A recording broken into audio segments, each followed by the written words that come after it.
Gold, trusted gold buyers. మీరు తాకట్టు పెట్టిన బంగారాన్ని విడిపించి ఈ రోజు ఉన్న మార్కెట్ ధరకు కొనబడను.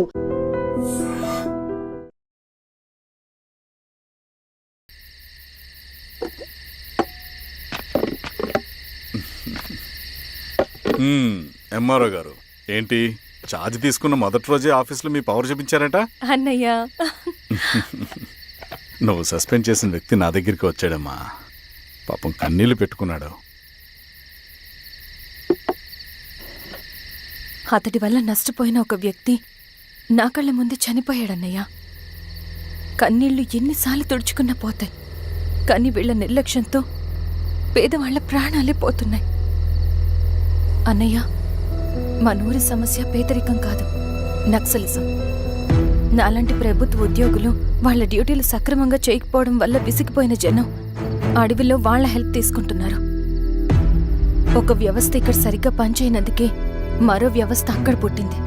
అందుకే నా పన్నం చేయనివ్వండి, స్నానం చేసిరండి, భోజనం చేద్దాం.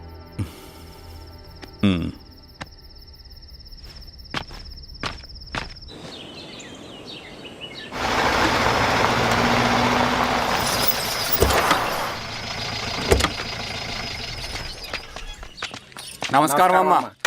నమస్తే. ఇలా రండి. మీ ఊరు నుంచి కొందరు ఎంఆర్ఓ ఆఫీస్లో అప్లికేషన్స్ ఇచ్చారు. తను వాళ్ళ పేర్లు చెప్తారు, వాళ్ళని పిలవండి. అలాగే మేడం. వెళ్ళండి. Madam, coffee. నువ్వెప్పుడు వచ్చావు రవి? మీరు గంటకోసారి కాఫీ కావాలంటారు కదా, మాటి మాటికి వెళ్ళి రావడం ఎందుకని వచ్చేసా.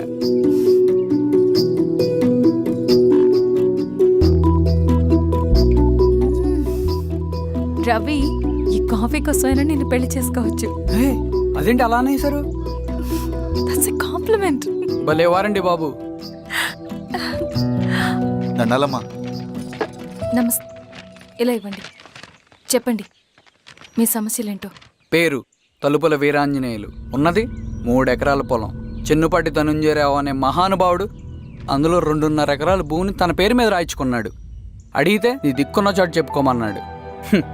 దిక్కులేనాడు కాబట్టి 1/2 ఎకరం భూమి మీదే పెద్ద కుటుంబాన్ని నెట్టుకొస్తున్నాడు. అవునమ్మగారు, ఆ పొలం ఎలాగైనా తిరిగి ఇప్పించేయండి అమ్మగారు. ఆ పొలం కోసం 3 సంవత్సరాల నుంచి తిరుగుతున్నాను అమ్మగారు. వీరబాబు, వీళ్ళందరి దగ్గర కలెక్ట్ చేసుకో. మేడం, దాదాపుగా ఇక్కడ ఉన్న వాళ్ళందరూ పరిస్థితులు ఇవే. వీళ్ళ సమస్యలు పరిష్కారం కావాలంటే మాట్లాడాల్సింది వీళ్ళతో కాదు మేడం, మన ఊరి పెద్ద మనుషులతో.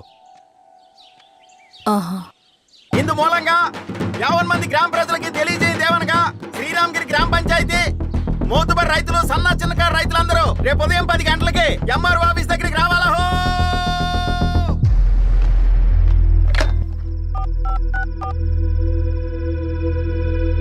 హలో, ఎవరు? నమస్తే బాబాయ్, నేను ఈశ్వర్ రెడ్డి. ఎలా ఉన్నావు? బాగున్నా. చెప్పు బాబాయ్, శిరీష్ ఎంఆర్ ఆఫీస్లో భూ సమస్యల గురించి రేపు మీటింగ్ ఏర్పాటు చేసింది. ఈ విషయం మన వాళ్ళంతా ఎలా తీసుకుంటారో అర్థం కావట్లేదు. అందుకనే మీకు ఫోన్ చేశాను. శిరీష్ చెప్పింది చేయండి, అదే మనకి కలిసి వస్తుంది. సరే బాబాయ్, ఉంటాను.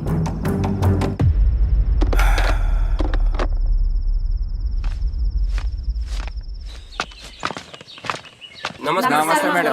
నమస్తే అమ్మా. కూర్చోండి. పొలాల్లో పండిన పంట కోతకొచ్చినా ఈ రోజుకి ఒక్క గింజ కూడా తెగకుండా పక్షులకు, పందికొక్కలకు ఆహారంగా పోతుందంటే దానికి కారణం ఇది. ఈ ఊరికి పట్టిన దౌర్భాగ్యం మీరు చేసిన అక్రమాల చిట్టా. కడుపు మంటతో ఉన్నవాళ్లు మీరు చెప్పిన కూలీకొచ్చి ఎందుకు పనిచేస్తారు? దౌర్జన్యాలు చేసి దిక్కున్న చోట చెప్పుకోమన్నారు. ఇప్పుడు ఆడవే వాళ్ళకి దిక్కైంది. అది ఎవరి తప్పు? మొత్తం 100 ఎకరాల పైచిలుకు భూమి వాళ్ల దగ్గర దౌర్జన్యంగా లాక్కుని ఇన్ని సంవత్సరాలుగా మీరు అనుభవిస్తూ ఉన్నది. మీ అంతట మీరుగా తిరిగిచ్చేస్తారా, లేదా చట్టం ఎలా పనిచేస్తుందో మీకు చేసి చూపించమంటారా? అలా చేయండి మేడం. నువ్వు ఆగవే నరసింహులు. ఏం చేయాలో మా ఎంఆర్ఓ గారికి బాగా తెలుసు. అట్టా కానివ్వండి అమ్మా. ఇస్తే మీ పొలాలు ఇవ్వండి, మా వివం. మీ పేరేంటి? సామిరెడ్డి. రూల్స్ ప్రకారం వెళ్తే మీ మొత్తం పొలం పోతుంది. కూర్చోండి. సామిరెడ్డి కూర్చో.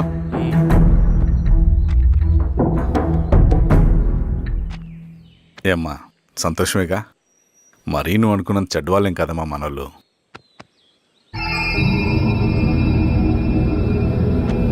పదనాన్న. నమస్తే. పెద్ద ఆయన చెప్పాడు, అంతా మన మంచికే. పోను పోను నీకే అర్థం అవుతుంది. ఎన్నాళ్ళకి మీకు మంచి జరుగుతుంది. సెంట్రల్ కమిటీ నుంచి కొత్త ఆర్డినెన్స్ వచ్చాయి. దాంట్లో ముఖ్యమైనవి జరగబోయే మైనింగ్ ఆపాలి, రెండోది జెడ్పీటీసీ ఎలక్షన్స్ని బైకాట్ చేయాలి, దీనికి జనాల్ని సిద్ధంగా ఉంచాలి. లాల్ సలాం కామ్రేడ్. లాల్ సలాం. ఏంట్రవి, శ్రీరామ్గిరిలో భూస్వాములందరూ దేవుళ్ళైపోయారంట, పేద ప్రజలకంతా వరాలిస్తున్నారంట, ఏంటి సంగతి? అవునన్నా, నేను కూడా ఆశ్చర్యపోయాను. ఒక గవర్నమెంట్ ఆఫీసర్ తలుచుకుంటే ఒక ఊరు క్షణాల్లో ఎలా మారిపోద్దో నా కల్లారా చూశానన్నా.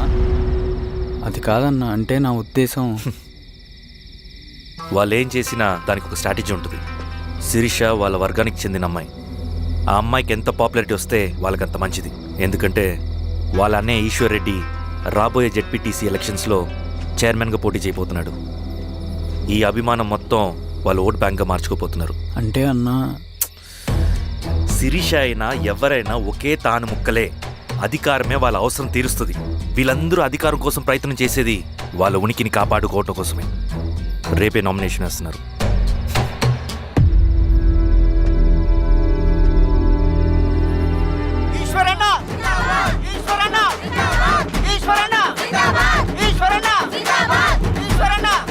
గారు మీ సపోర్ట్ మాకు కావాలి. స్వామి, అయ్యా, మీ అన్నయ్య గారు ఎలక్షన్ నిలబడుతున్నారమ్మా. అవును. అయితే మా ఓట్లని మీ అన్నయ్య గారికేనమ్మా. వాళ్ళు ఏం చేసినా దానికి ఒక స్ట్రాటజీ ఉంటుంది. అమ్మాయి గారు, సంజీవ్ రెడ్డి గారు వస్తున్నారంట. మధ్యాహ్నం భోజనానికి అన్నయ్య గారు ఇంటికి వచ్చి ఉన్నారమ్మా. అవునా? సరే సరే అమ్మ. రవి, నువ్వు కూడా నాతో వచ్చి. అది రవి, ఇక్కడ నాకు ఫ్రెండ్స్ అంటూ ఎవరు లేరు. నాకు తెలిసిన వాడివి నువ్వు ఒక్కడివే.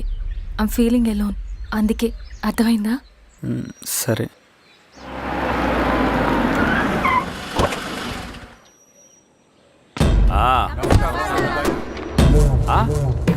సురా, బాగున్నావా? నమస్తే చెన్నారెడ్డి. నమస్తే. బాగున్నారమ్మా? సుబ్బారెడ్డి, పదండి. ఊళ్ళో మనోళ్ళంతా బాగున్నారు కదా ఈశ్వరా? అంతా బాగున్నారు బాబాయ్. సంతోషం. ఈసారి మళ్ళీ మనం ఏకగ్రీవం అవ్వాలి రెడ్డి. మనకు పోటీ లేదు, మనదే విజయం. సంతోషం. కూర్చోండి.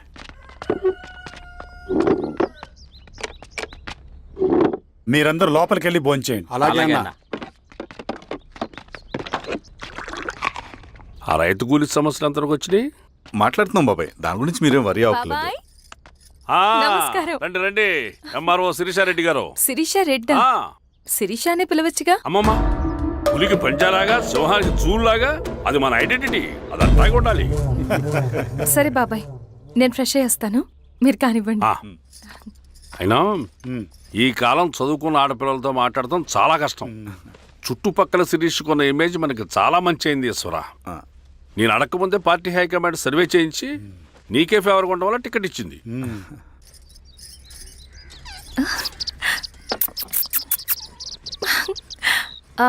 అనేవాళ్ళు ఎక్కడ? బయటికి వెళ్ళారమ్మా. ఓ, బయటికి వెళ్ళారా? రవిని పిలు. అలాగే. మేడం.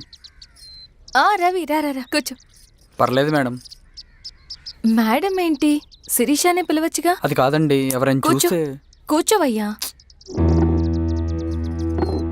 ఇది ఆఫీస్ కాదు రవి, మా ఇల్లు. వడ్డించు. సరే అమ్మా. రవి, ఆ. అడవిలో నక్సల్స్ ఎక్కడుంటారో తెలుసా నీకు? ఏంటి శిరీష? అడవిలో నక్సల్స్ ఎక్కడుంటారో తెలుసా నీకు? ఎందుకు శిరీష గారు? తెలుసా తెలీదా? నాకెలా తెలుస్తుందండి? చూచాయిగా ఆయన తెలీదా? సరే, ఎక్కడుంటారో నాకు ఐడియా ఉంది. సాయంత్రం ఇద్దరం కలిసి వెళ్దాం. అది కాదండి. నువ్వు వస్తున్నావు అంతే, తిను. ఇది ఎక్కడ కూడా రా బాబు. సడన్ గా నక్సల్స్ అంటుంది, అడువంటుంది. కొంప తీసి నా మీద ఏమైనా అనుమానం వచ్చిందే ఏంటి? రవి, ఇక్కడే ఆపొకసారి. ఎందుకు ఇప్పుడు ఈ టైంలో అడ్వెంచర్లు? ఇప్పుడు జరగరాంది ఏమైనా జరిగితే రేపు మీ అన్నయ్యకి తెలిస్తే బాగోదు. రవి, చుట్టూ చూడు, పైన వెన్నెల, పక్కనే అడవి. అబ్బో, ఎంత బ్యూటిఫుల్ గా ఉందో. అవునా? అవునా ఏంటి? అసలు ఎప్పుడు చూసినా ఎందుకలా డల్ గా ఉంటున్నావు? కాలేజీలో ఇలా ఉండేవాడివి కాదు కదా, ఏమైంది? అది ఒక్క నిమిషం. హలో. మేడం పేషెంట్కి అర్జెంటుగా ఏ పాజిటివ్ బ్లడ్ కావాలి మేడం. ఆ, రవి ఆ? అర్జెంటుగా హాస్పిటల్కి పోని. ఏమైంది? పోనీ. రండి మేడం ప్లీజ్ రండి. పోలీసులకి నక్సల్స్కి కాల్పులు జరిగాయి. ఆ కాల్పుల్లో గూడెం కుర్రాడు ప్రాణాపాయ స్థితిలో ఉన్నాడు. తన బ్లడ్ మీ బ్లడ్ సేమ్. ఆ బ్లడ్ గ్రూప్ మా హాస్పిటల్లో లేదు. అందుకే మీకు కాల్ చేశాను. ఓ అవునా? అవును మేడం. పదండి డాక్టర్. Thank you madam.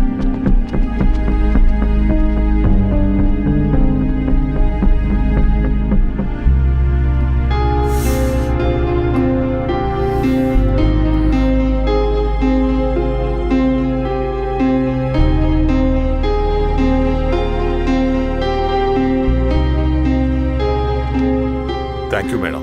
పర్లేదు డాక్టర్. ఇప్పుడు అతనికి ఎలా ఉంది? తను స్పృహలో లేడు మేడం. ఆ, రవి నీ దగ్గర మనీ ఉందా? ఉన్నాయి. ఇవ్వు. ఇవ్వు. ఇది అతనికి అందించండి. ఓకే. జాగ్రత్తగా చూసుకోండి. అలాగే మేడం. రవణ రవణ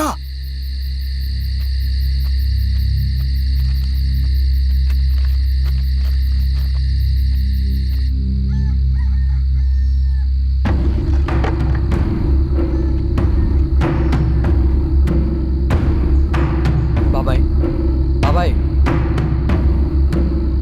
ఏంటి రవి ఈ టైంలో వచ్చావు?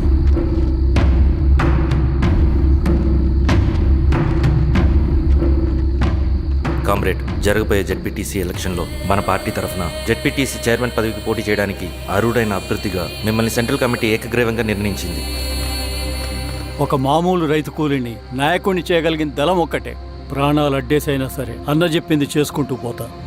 లాల్ సలాం కామ్రేడ్. లాల్ సలాం. బాబాయ్, మీతో ఉన్న మన కూలీలకు, నీ వెనుకున్న సింగన్నకు ఈ గెలుపు ముఖ్యం. ఈ గెలుపు మన హక్కు కామ్రేడ్. వీళ్ళ మద్దతు మనకే ఉందన్నా. ఇది సరే, ఆ వర్గం వాళ్ళ ఓట్లు కూడా మనకు బాబాయ్. పడాలి. నమస్తే. నమస్తే అమ్మా. ఆహా, మీ ఇద్దరిని చూస్తుంటే కడుపు నిండిపోతుందమ్మా. ఒక ఎంఆర్ఓ, ఒక జెడ్పీటీసీ చైర్మన్. ఆ, అదేంటి బాబాయ్, ఇంకా ఎలక్షన్స్ జరగలేదు? పోటీ అని ఉంటేనే కదమ్మా ఎలక్షన్స్ జరిగేవి. అన్నయ్యది ఏకగ్రీవం. బాబాయ్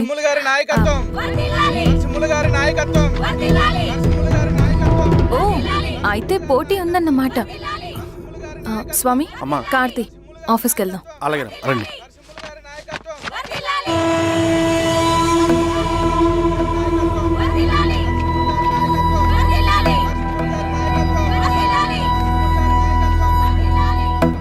నమస్తే.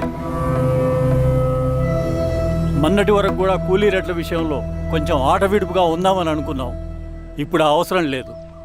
ఎందుకంటే చట్టసభల్లో మీతో పాటు కూర్చునే అవకాశం మాకు వచ్చింది. అంబేద్కర్ కలలు ఇప్పుడు నిజమవుతాయి. పదండ్రా.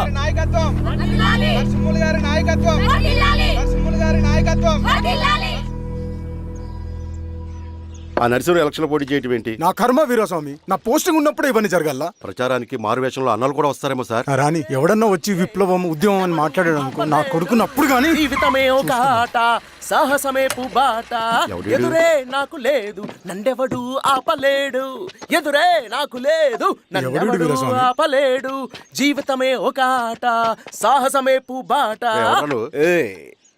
ముసుగు మీద చేయేస్తే మడత పెట్టి కొడతా. నువ్వా? ఎవడరీడు? ఈ తెల్లని గుర్రం శాంతికి సంకేతం.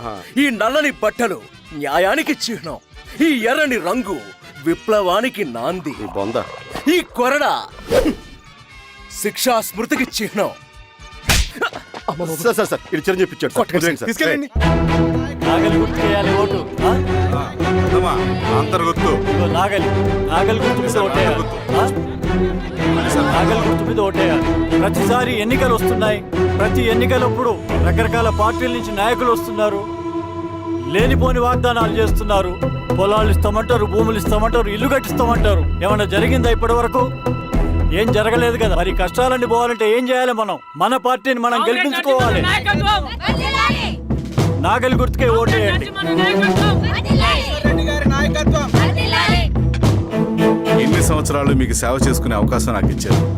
అలాగే ఇంకొకసారి మాకు ఓటేసి భవిష్యత్తులో కూడా మీకు సేవ చేసుకునే అవకాశం మాకు ఇస్తారని కోరుకుంటూ మీ ఈశ్వర్ రెడ్డి. ఈశ్వరెడ్డికి మన ఓటు, ఈశ్వరెడ్డికే మన ఓటు, లాంతర్ గుర్తుకే మన ఓటు. సార్ అందరూ మర్చిపోకుండా మోయా. నమస్తే.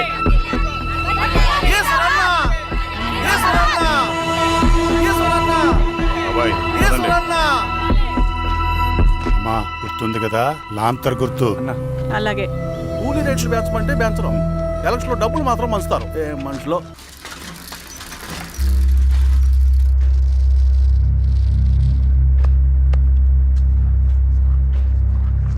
చెప్పండి అన్న.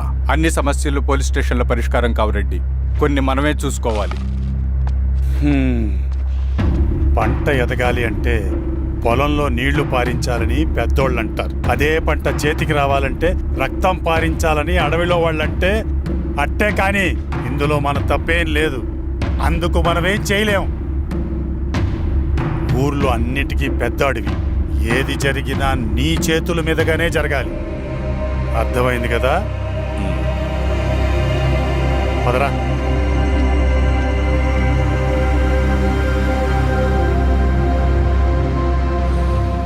బియ్యంలో రాళ్ళున్నాయి, ఏరేయాలి.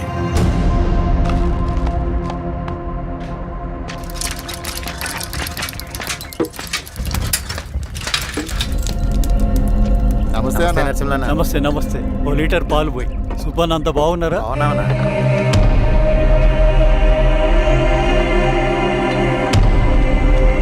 వెళ్ళొస్తా. వస్తా.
బాబాయ్ నీకేం కాదు బాబాయ్.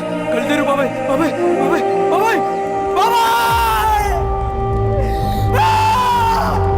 బాబాయ్ బాబాయ్. ఏం దెబ్బ కొట్టావు బారెడ్డి? ఒక దెబ్బకు 2 పిట్టలు. ఎలక్షన్స్ ఏకగ్రీవం. ఇంకొకటి, రేపటి నుంచి ఆ కూలీ నా కొడుకులు మనం ఎంత ఇస్తే అంతగా వచ్చి పనిచేస్తారట. సర్లేండి బాబాయ్, వదిలేయండి. ముందు ఆ ఖర్చుల సంగతి చూడండి. నమస్తే సార్. నమస్తే గిరిధర్ గారు. మీరు ఇలా చేస్తారని కల్లో కూడా ఊహించుకోలేదు ఈశ్వర్రెడ్డి గారు. 2 పసిబిడ్డలు ఉన్నారు ఆ ఇంట్లో, వాళ్ళ గురించి ఏమైనా ఆలోచించారా? రేపు వాళ్ళు మళ్ళీ అడవిలోకి వెళ్ళి గన్నులు బాంబులు తీసుకొచ్చి మీ ఊరి మీదనే పడతారు. అప్పుడు వాళ్ళకు మీరు, మీకు వాళ్ళు. ఇది ఆగదు. అసలు ఏం మాట్లాడుతున్నావు గిరిధర్? మీకు అగేన్స్ట్ గా ఇప్పటి వరకు ఏ ఎవిడెన్స్ లేదు, మీకు చెప్పేద్దామని వచ్చాను. బయలుదేరండి.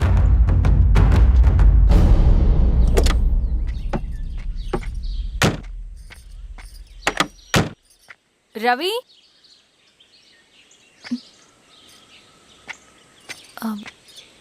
రవి ఈరోజు ఆఫీస్కి రాలేదేంటి? నరసింహుల బాబాయ్ చనిపోయాడు. జరిగింది విన్నాను. ఎలా? అన్యాయం అండి. ఎలక్షన్లో నిలబడితే చంపేస్తారా? ఎవరు? ఎవరా? ఆపోజిట్ పార్టీ వాళ్ళు. అందరికీ చెప్తుంటారుగా, మీ అన్నకి చెప్పలేదా? ఇలా చంపుకుంటూ పోతే ఏదో ఒక రోజు మన వాళ్ళని చంపుకోవాల్సి వస్తుందని. రవి, వెళ్ళి మీ అన్నకి చెప్పుకోండి.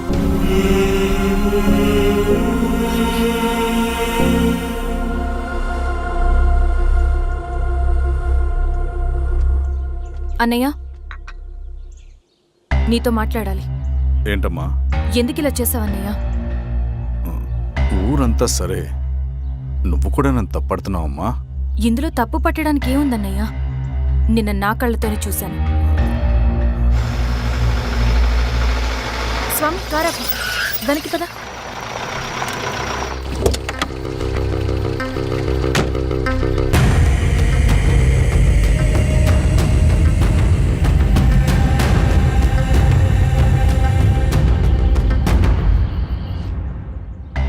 జీవితంలో కొన్ని సందర్భాలుంటాయి, మనం నిజం చెప్పిన అబద్ధం అయిపోయే సందర్భాలు.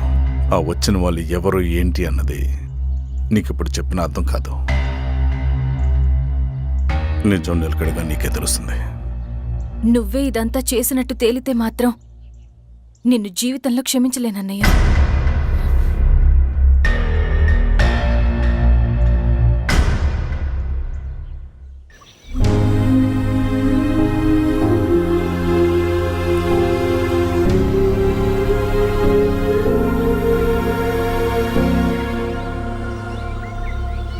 Comrade Narasimhanna, comrade Narasimhanna, comrade నరసింహన్న.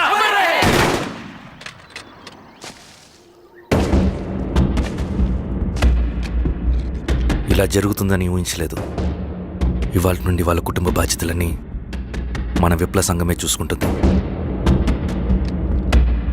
Ravi అన్నా, ఇది వెళ్ళి వాళ్ళ కుటుంబానికి అందివు. సరే అన్న. ఈ రోజు నుంచి ప్రతి నెల మన తరఫున సహాయం అందుతుందని చెప్పు.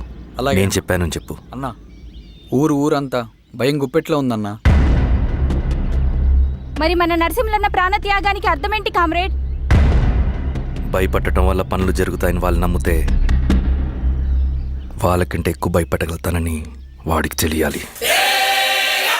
లాల్ సలాం కామ్రేడ్, లాల్ సలాం కామ్రేడ్, లాల్ సలాం కామ్రేడ్.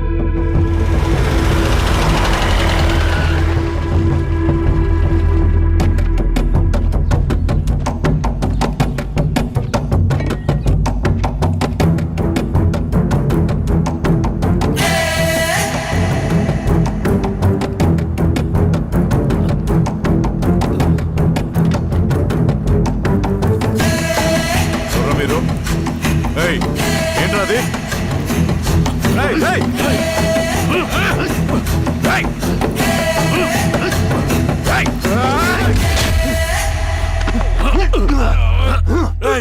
ఎవరు మీరు? ఏం కావాలి?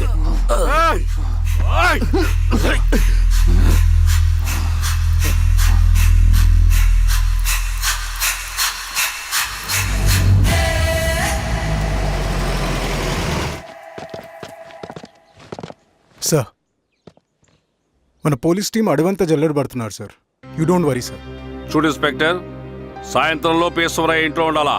వాడికి ఏమైనా అయితే మీ డిపార్ట్మెంట్లో ఏ ఒక్కడిని విడిచిపెట్టను నేను.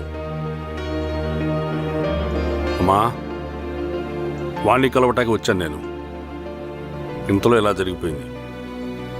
నువ్వు ధైర్యంగా ఉండమ్మా. సార్, ఈ కంప్లైంట్ మేడం సైన్. ఇదిగో, దీని మీద సంతకం పెట్టమ్మా.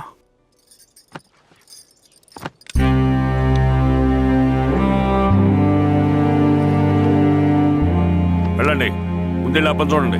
సార్,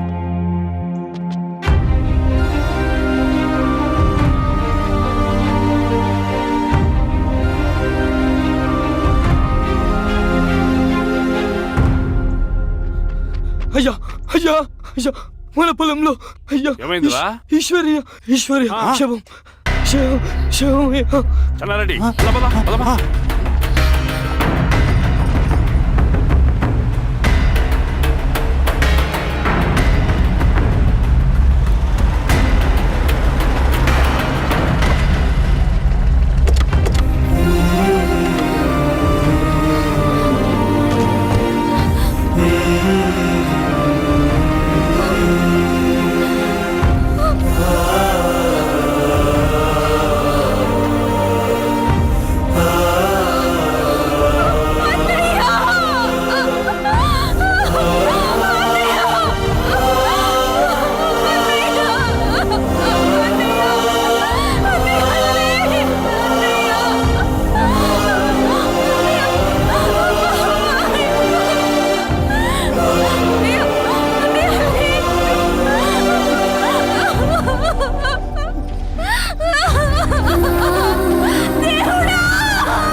అలాగే సార్. మీరే సార్ మీరు క్లియర్ చేయి. మీరందరూ జరగండి మా పక్కకి.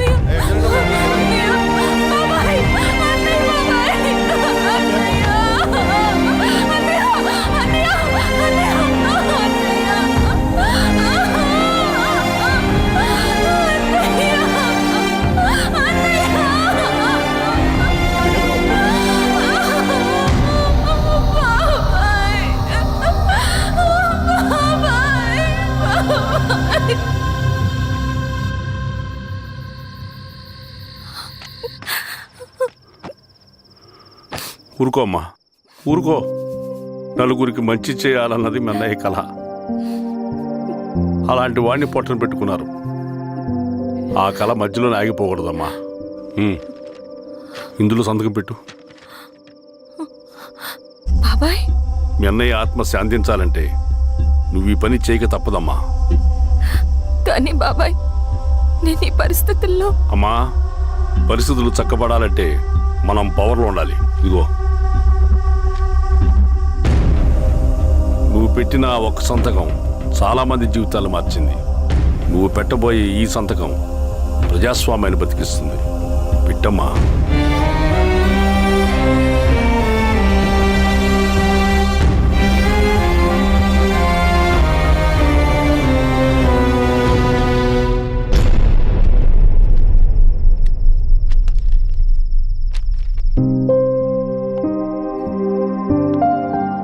వెళ్ళొస్తాను.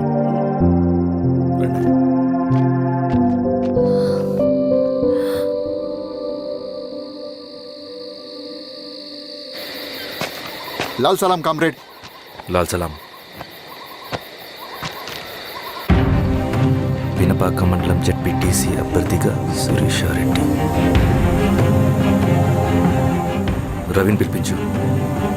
లాల్ సలాం కామ్రేడ్. లాల్ సలాం. ఎంఆర్ఓ శిరీష ఈ ఎలక్షన్ నుంచి తప్పుకోవాలి. ఏం చేయమంటావు అన్నా? శిరీషాని ప్రజాకోర్టులో హాజరుపరచాలి. అది నువ్వే చేయాలి. అన్నా, ఎక్కడికి పోతున్నాం మనం? సమసమాజ స్థాపన వైపుకు. బలహీనుని బానిసగా మార్చి దోచుకోవాలనుకునే బలవంతుడు గుండెలు చీల్చే వైపుకు. అభయం ఇచ్చే ఎర్ర జెండా నీడ వైపుకు. రవి, అందుకే ఎలక్షన్ జరగకూడదు. గెలిస్తే మనమే గెలవాలి. డబ్బు, కులం, రాజకీయ కండబలం, సానుభూతి ఓట్లు కానీ గెలవకూడదు. ఈశ్వర్రెడ్డి హత్య జరిగింది కాబట్టి ఈసారి శిరీషకి హై సెక్యూరిటీ ఉంటుంది. జాగ్రత్తగా డీల్ చేయి.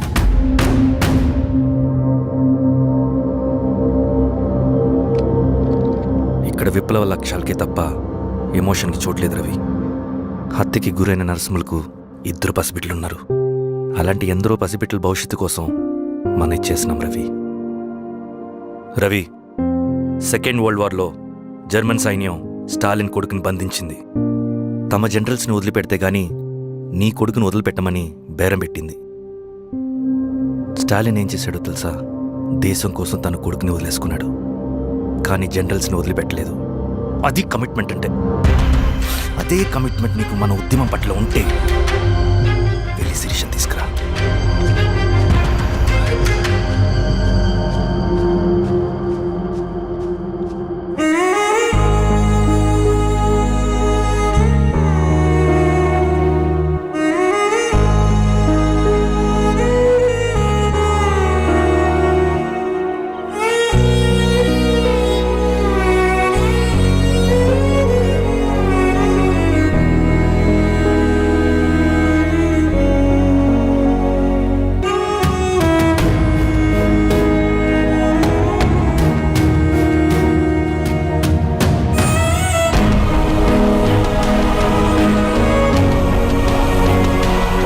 అదే కమిట్మెంట్ నీకు మన ఉద్యమం పట్ల ఉంటే వెళ్ళి శిరీషను తీసుకురా.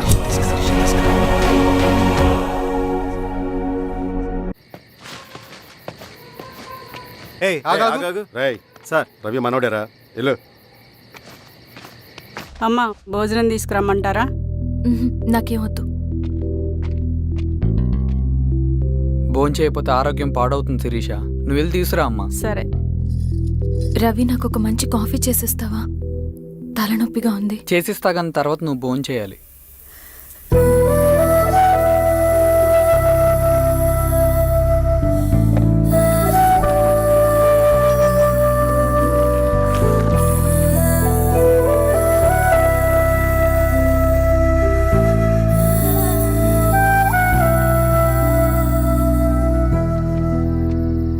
ఏంటిలా? మంచినీళ్ళ కోసం వస్తున్నాను. ఓ లోపల ఉన్నాయి, పదండి. మ్. ఇదిగోండి మంచినీళ్ళు.